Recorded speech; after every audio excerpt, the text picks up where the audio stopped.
जौनपुर में आए थे सुहेलदेव स्वाभिमान पार्टी के अध्यक्ष महेंद्र राजभर। चीफ गेस्ट के तौर पर इन्हें बुलाया गया था। इनका परिचय दिया ही जा रहा था, बड़ी बड़ी बातें कही जा रही थी और उसी दौरान इनको माला भी पहनाई गई और माला पहनाते ही एक नहीं दो तीन इनके थप्पड़ लगा दिए गए।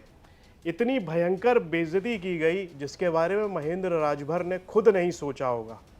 महेंद्र राजभर वही हैं जिन्हें मऊ का कटप्पा कहा जाता है। आज इनके साथ घोर अपमान हुआ है, भयंकर बेइज्जती की गई है। इनको थप्पड़ मारने वाले शख्स ब्रजेश ने क्या कुछ कहा वो सुन लेते हैं। गाली देने लगे। आज की घटना है। तो जब माँ बहन की गाली देंगे बड़े समाज में तो आदमी क्या करेगा? तो हमने कहा ठीक है, हम तो गाली का गाली से जवाब देंगे नहीं, लेकिन अब समाज के साथ गद्दारी और बेईमानी होने नहीं देंगे। अब हिसाब किताब यहीं पे होगा। उसके बाद आपके द्वारा एक थप्पड़ उनको जड़ दिया? नहीं, जब वो माँ बहन की गाली दिए तो जाहिर सी बात है। उसमें आप ये भी कह रहे हैं कि पार्टी खड़ी की हमने मलाई काट रहे हैं। आप बिल्कुल कहें, वही सारी बात तो आपको हमने बताई कि पार्टी का एबीसीडी उसको मालूम नहीं है। ये सुहेलदेव स्वाभिमान पार्टी का नाम, उसका झंडे का स्केच, सारा सिस्टम हमने बना रखा है। आइए, घर पे सारा एविडेंस में रखा हूं और पार्टी का रजिस्ट्रेशन तक नहीं हुआ और ये आदमी बेचना शुरू कर दिया। जब इनकी बेइज्जती हुई उसके बाद में इन्होंने क्या कहा उस पर भी ध्यान दे देते हैं। क्लेम ब्लेम लगा रहे हैं तो ये तो ओम प्रकाश राजभर खुद जहाँ रहते हैं वहाँ बाई करते हैं और जहाँ से निकलते हैं वहाँ उसको गाली देने का काम करते हैं। वही ठीक पैटर्न पे ये भी चलने का काम करता है।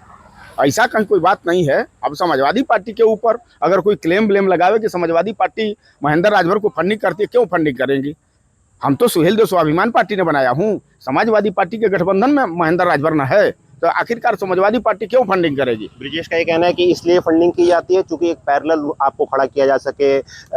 सुभाषपा के विरुद्ध जो है समाजवादी पार्टी एक चेहरा ढूंढ रही है जिससे जो है सुभाषपा को भी नुकसान पहुंचाया जा सके। मैं कह रहा हूँ और 100% सही बात कह रहा हूँ, ओम प्रकाश राजभर के सह पर वो आया, आदमी हाथ छोड़ दिया बिना। आप वीडियो देख लीजिए, अगर मेरी बात गलत हो राजनीति करना छोड़ दूंगा, ये जान लीजिए। और ओम प्रकाश राजभर और उनके बेटों के सह पर इस तरह का घृणित कार्य हुआ है, जान लीजिए। बता दें कि महेंद्र राजभर पहले ओपी राजभर के साथ ही वो एक ही पार्टी में थे, फिर इन्होंने अलग से अपनी पार्टी बना ली जिसका नाम था सुहेलदेव स्वाभिमान पार्टी। और उसके बाद लगातार ओपी राजभर और महेंद्र राजभर के बीच में तल्खियां भी देखी गई थी बीच बीच में, खास तौर पर जब उपचुनाव हुए थे उत्तर प्रदेश में और उसके बाद लोकसभा चुनाव के दौरान भी एक दूसरे के खिलाफ बयानबाजी की जा रही थी।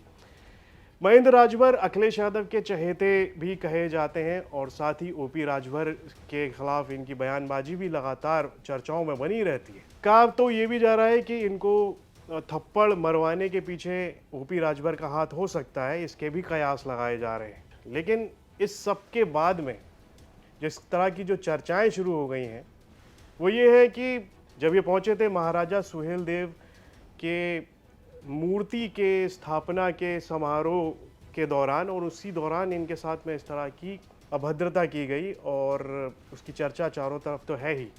इस पर आपकी क्या राय है? कमेंट बॉक्स में लिखकर हमें ज़रूर बताएं और यूपी से जुड़ी तमाम खबरों को देखने के लिए आप देखते रहिए यूपी तक।